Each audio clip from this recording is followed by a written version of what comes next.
We have this play-in tournament starting in about 10 minutes from when I'm recording this, so I just want to give my takes on each series. So Miami Heat and Atlanta Hawks. I think this one should be pretty easy for the Heat to win. You got playoff Jimmy, proven to be a riser in the playoffs. Bam Adebayo, you hope you get an aggressive Bam who gets like 20 and 10. Um, Now the only thing that concerns me with the Heat is their kind of philosophy of the live by the three, die by the three mentality that they have, where they showed a statistic a while ago when I was watching one of their games, where it's pretty much every notable player they have on the roster has regressed from Butler to Strus, the whole roster pretty much. If you're looking at this from Atlanta, you hope you have a pretty good Trae Young night, like going for 40 points. You hope you get a good DeJounte Murray night. John Collins can chip in some threes. I think Sadiq Bey has been kind of underrated. Get some Sadiq Bey three-pointers. Clint Capella battling Bam for those boards. I think he can definitely get some.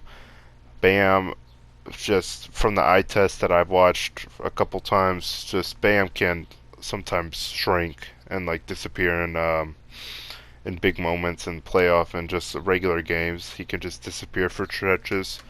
So I think there's a possibility that Clint can give him the work in the post a little bit. But I do have the Miami Heat winning pretty handedly. Is that a word? Pretty well at home. Yes, especially when they're at home. Lakers and Timberwolves. Here we go. So Timberwolves just last game of the season got in a fight. Rudy Gobert got in a fight with Kyle Anderson. Um, Punched him. It wasn't a real hard punch, but it was a punch, and he got suspended for this game. And on the way out, Jaden McDaniels just obliterated his hand on the side of the Timberwolves like tunnel thing that they come out on a concrete wall. So he, to my knowledge, will not be playing any of the postseason. I'm not really sure how he can with a broken hand. Absolute disaster of a day for the Timberwolves and Timberwolves fans. But I gotta say, the rest of the NBA, bro, was eating that day. Um, Back to the game though. So Rudy Gobert and Jaden McDaniels, with both of them gone, raises a really big problem, which is they lack defense now. Jaden McDaniels was probably their best defender. Rudy Gobert slightly regressed this year, so Jaden McDaniels probably their best defender, definitely their best wing defender. He's out, probably the whole postseason. Um, and that's a big problem when you got Anthony Davis the next day. Now Anthony Davis is pretty inconsistent.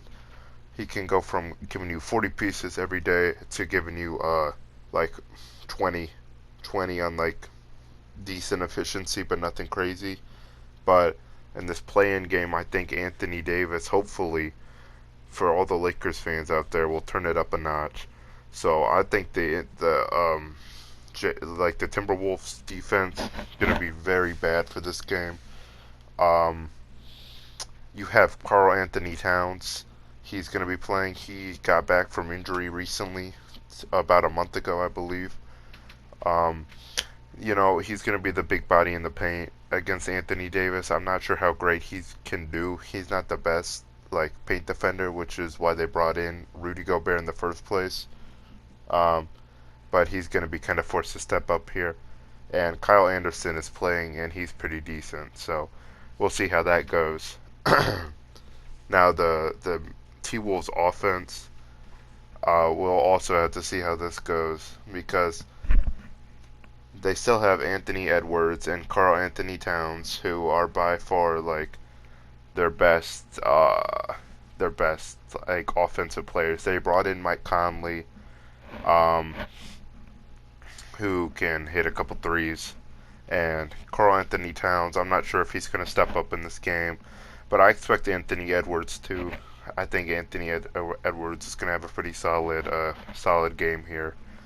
So that's what I'm looking at the Timberwolves side. Now the Lakers side is interesting because it's LeBron in a playing game. Now, LeBron in a playing game and the playoffs in general is just a monster, even though he's like 38 years old.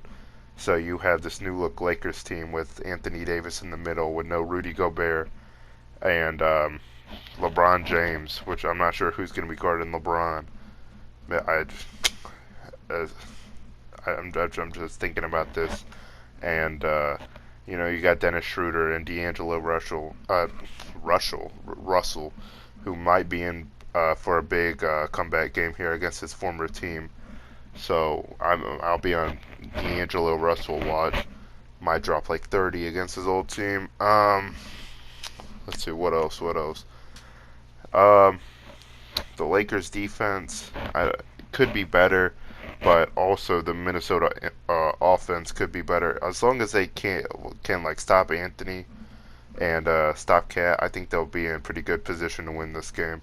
So I got Lakers in this. Now those games are going to be the games on Tuesday, and these next two games are the games on Wednesday.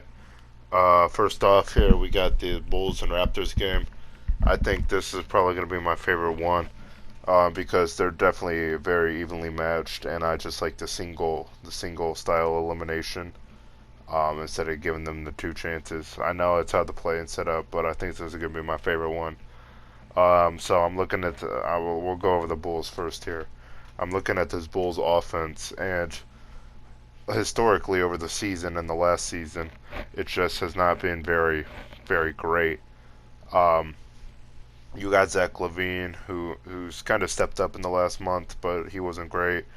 DeMar DeRozan is probably the best player. Well, he is the best player, but man cannot and will not shoot the three ball at all, and it was just a master of the mid range, which it's a good thing to have a master of anything in basketball at all. But in the modern day, you're gonna need 3 pointers.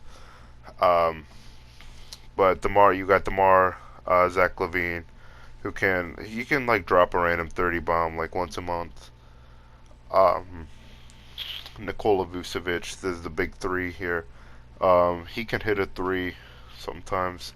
He has notably, horribly regressed since his days in Orlando, but he's he's I don't know. He's the big three man. He can make some hook shots go if he needs to. So when I think of the Bulls offense, I really think of those three, and they historically haven't done great. They have a couple 3-point shooters and everything, but those are the big three I think of.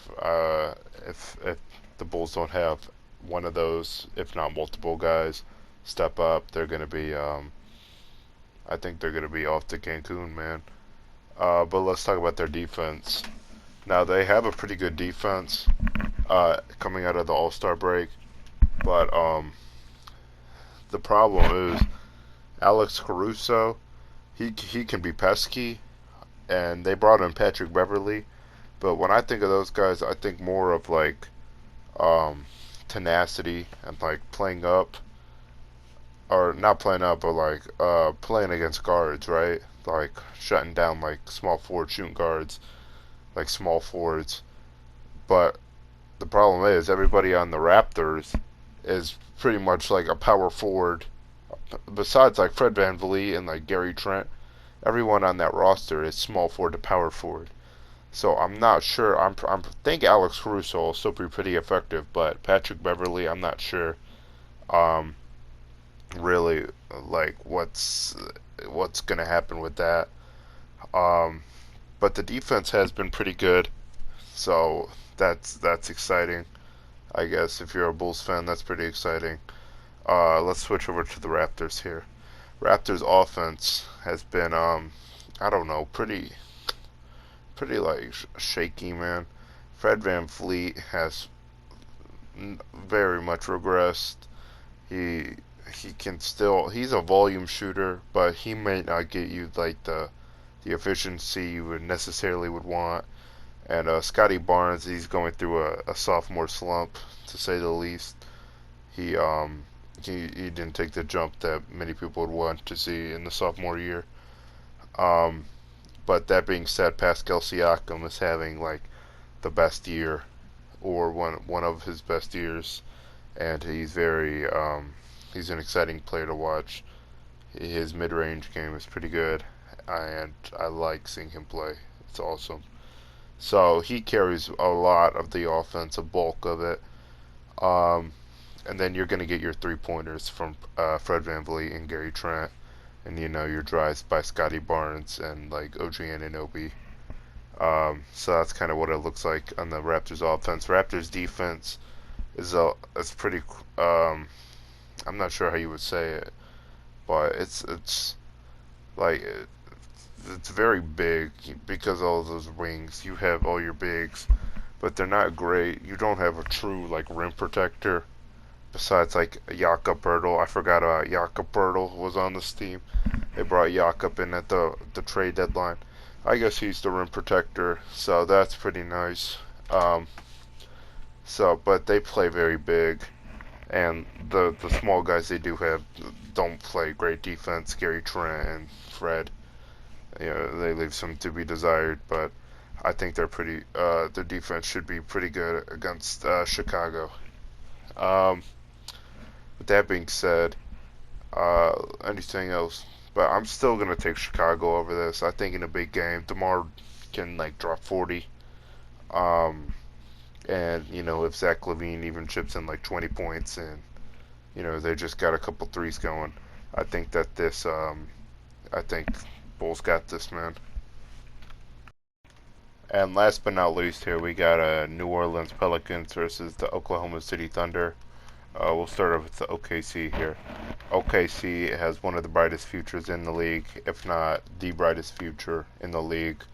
To get into the play-in at all is an extreme accomplishment, and it's based a lot on Shai Gilgeous-Alexander and the J Dub, the rookie. I mean, not to like undermine like Josh Giddey or anyone, Pokusevski, but when I think of OKC, I think of Shai, and I think Shai is gonna have to step up in this game a lot if they have a chance of winning. Um, you got Shai. He does his little like floater, like mid-range things. He can. He's just so good at like going downhill and attacking the basket. He can just like pretty much hit anything he wants to at all time. I've never seen a player where it's just like, oh, this guy, he can just like hit anything at all whenever he wants, and that's just what I get with Shai. Um, Now, I think that this is probably going to be a very close match between these two teams because uh, the Pelicans have been here before. They've been in this play-in spot before just last year, so they've got that experience. Um, but let's see. So I think they're going to need Shai a lot for this game. But Josh, what's his name? Josh Giddey. I think Josh Giddey's probably gonna have to step up in this game because I think Shai's gonna get his. There's no like there you can slow him down, but I don't think you can completely stop Shai Gilgeous-Alexander even if it's like decent efficiency. Like he's still gonna get his 30 per game, but I think a lot rests on Josh Giddey, who's their point guard. Uh, he just dishes out some dimes with no fancy. He's like the like the Tim Duncan like point guard. Um, I think if he can step up and just give maybe 20 a game, or not even a game, just 20 in this game, and like J Dub, he does his thing. I think that OKC are in a pretty good spot. Their defense, it can be all right, but there's also times where it just collapses. It's on the eye test. Um, Pokusevski, I'm not sure how much you would trust him as your big man, but that's kind of what you're dealing with OKC. The Pelicans, like I've said before, they've been here, they've done this before. Brandon Ingram. When I think of Brandon Ingram, I kind of think of who was like DeMar DeRozan. I think of DeMar when I think of Brandon Ingram. He's gonna get his 30 too. Well, not even 30, probably more like 20, like 7, 28 points.